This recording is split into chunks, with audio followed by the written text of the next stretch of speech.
Di tengah hiruk-pikuk kota besar tahun 2000-an, berdiri sebuah apartemen tua, seolah terjebak di masa lalu. Banyak yang bilang, di lantai 13 ada penghuni yang tak pernah pergi. Malam itu, Dina, mahasiswi muda, baru saja pindah, tanpa tahu kalau ia tidak sendirian. Apartemen itu terasa sunyi, terlalu sunyi untuk bangunan yang katanya penuh penghuni. Dan malam pertama di sana menjadi awal dari sesuatu yang tak bisa ia lupakan. Hujan turun deras malam itu. Dina menatap keluar jendela apartemennya, menatap lampu-lampu kota yang memantul di jalanan basah. Tapi entah kenapa, di antara suara rintik hujan, ia mendengar sesuatu. Seperti langkah kaki pelan di atas langit-langit kamarnya. Awalnya Dina berpikir itu hanya suara tetangga. Tapi setiap kali ia mencoba fokus pada buku kuliahnya, suara itu semakin jelas. Langkah demi langkah, tepat di atasnya. Padahal dia tinggal di lantai paling atas. Pukul 2 dini hari, Dina terbangun. Suara langkah itu kini terdengar lebih dekat. Seperti seseorang berjalan di ruang tamunya. Ia menahan napas, meraih ponsel lamanya yang hanya menunjukkan jam berwarna hijau redup. Dengan tangan gemetar, ia melangkah keluar dari kamar. Setiap langkahnya menimbulkan bunyi di lantai kayu tua yang berdecit pelan. Dan di ujung ruang tamu, ia melihat sesuatu.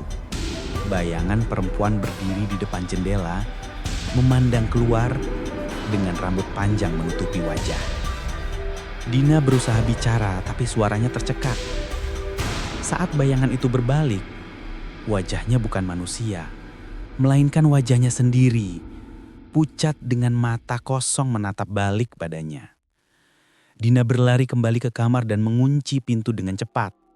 Napasnya terengah-engah, tubuhnya gemetar. Ia mencoba menenangkan diri. Tapi dari balik pintu terdengar suara ketukan lembut. 3 kali, pelan, seperti seseorang yang tahu ia ketakutan. Ketika Dina mencoba mengintip lewat celah bawah pintu, tiba-tiba terlihat bayangan kaki wanita berdiri diam di luar. Kaki pucat tanpa alas, meneteskan air seperti baru keluar dari hujan.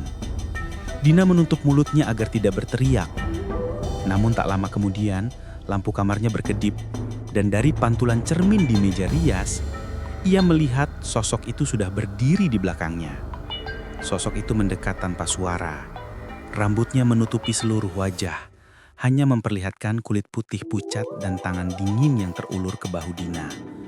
Tapi sebelum menyentuh, lampu padam total. Ketika lampu kembali menyala, Dina sendirian. Tapi di cermin masih terlihat 2 bayangan. Bayangan dirinya dan satu lagi berdiri di belakang. Keesokan paginya, Dina terbangun dengan kepala berat. Matahari samar menembus tirai tebal. Tapi udara di kamarnya masih terasa dingin dan lembab. Seperti ruangan yang tidak pernah benar-benar kering dari malam sebelumnya. Ia mencoba berpikir logis. Mungkin semua itu hanya mimpi, pikirnya.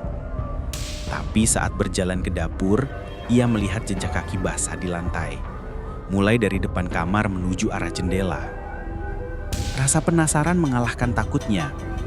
Ia mencari tahu tentang apartemen itu lewat penjaga lama di bawah.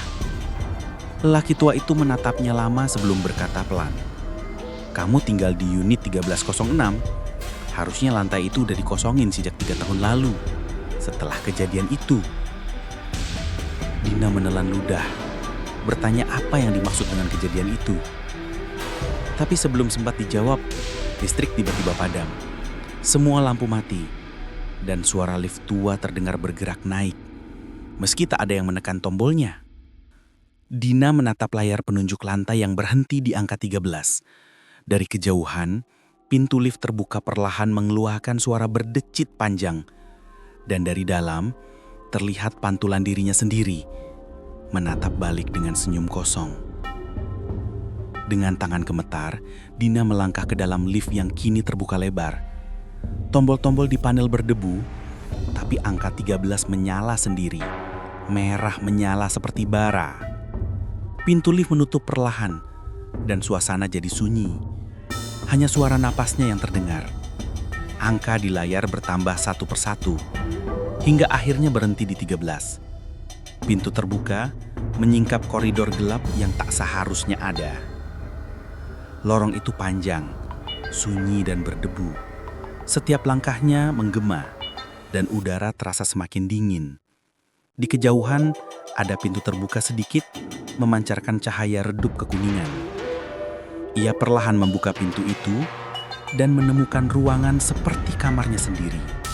Sama persis. Hanya saja, di tempat ia berdiri kini, sudah ada seseorang duduk di depan meja, membelakanginya dengan rambut panjang menutupi wajah. Saat sosok itu perlahan menoleh, wajahnya adalah wajah Dina sendiri, tapi lebih pucat, bibir membiru, dan mata hitam pekat seolah menatap dari dunia lain. Sosok itu menyembur pelan, lalu berbisik, "Sekarang, giliranku tinggal di tubuhmu." Dina menjerit tapi suaranya tak keluar. Tubuhnya seolah membeku. Sosok itu bangkit perlahan, menatapnya dengan senyum yang sama, senyum miliknya sendiri. Cermin di sisi kamar bergetar lalu retak. Di balik pantulan kaca, Dina melihat bayangan dirinya tersedot masuk ke sana. Sementara sosok itu berjalan mendekat, wajahnya kini tampak sempurna. Semua cahaya padam. Dalam kegelapan, terdengar bisikan lembut.